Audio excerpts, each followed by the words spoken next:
New Toyota relay, do-it-yourself wiring harness to wire from the OEM 12 pin to the 8 pin Toyota relay. Now I have blinkers again that work with my OEM blinkers and the clear alternatives integrated turn signals. For the OEM one, even though the OEM turn signals are LED, it couldn't handle the extra load from the, or change in load from the Rizoma and the clear alternatives. So the Rizoma mirrors are different than the OEM mirrors. So it's very nice to have working blinkers again.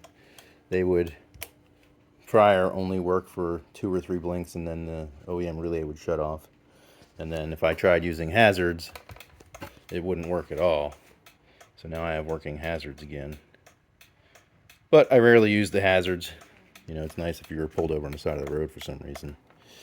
But very happy. Glad I found that post on the mvagusta.net forum.